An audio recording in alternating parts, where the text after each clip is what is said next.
बुलेटिनमध्ये सुरुवातीला एक महत्त्वाची बातमी आताच्या क्षणाची। शिवसेना शिंदेगडाचा मारकुटा नगरसेवक रमेश म्हात्रे याला अखेर जामीन मंजूर झाला। त्याला कल्याण कोर्टाने 50,000च्या जात मुचलक्यावर जामीन मंजूर केलेला आहे।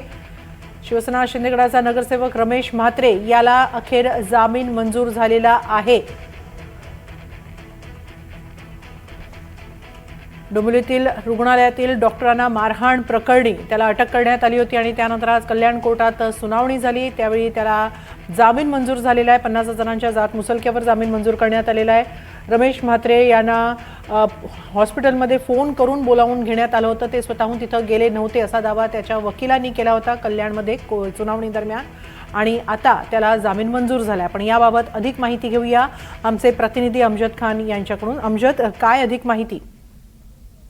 हेमालिक, शिवसेना शिंदेगडाचे नगरसेवक रमेश म्हात्रे यांच्या जामीन अर्जावर 4 वाजता कल्याण कोर्टात सुनावणी झाली। न्यायाधीश के.एस. कातकडे यांच्या समोर ही सुनावणी पार पडली होती आणि सर्वांना प्रतीक्षा होती की या संदर्भात कोर्ट काय निर्णय देतं, कारण की पोलिसांनी रमेश म्हात्रे यांच्या जामिनासाठी पूर्ण ऑब्जेक्शन घेतलं होता। पोलिसांचं असं म्हणणं होतं की त्यांना जामीन दिलं तर समाजात तेढ देखील निर्माण होऊ शकतो, अशा प्रकारचा युक्तिवाद पोलिसांनी केला होता।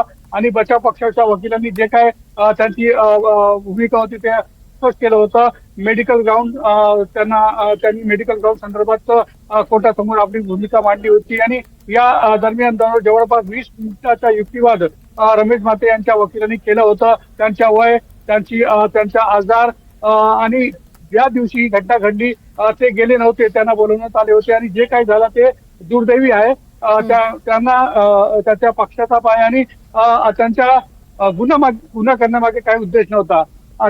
अखेर 5 मिनिटापूर्वी जे के.एस. कातकडे या न्यायाधीशांनी निर्णय दिला आहे। रमेश म्हात्रे, 4 पैकी रमेश म्हात्रे यांचा जामीन अर्ज मंजूर केला आहे आणि 50,000 रोख मुचलक्यावर त्यांना आता जामीन मिळाला आहे। मात्र प्रश्न असा आहे की 6 वाजले आहे आणि कोर्टाचा निर्णय आता लागला आहे, तर आदरवाडी कारागृहातून त्यांची आता सुटका होणार आहे की एक रात्र त्यांना जेल कस्टडीमध्ये काढावा लागेल, हे पाहणे महत्वाचे ठरणार आहे। मात्र रमेश म्हात्रे यांना जामीन मंजूर झाला आहे।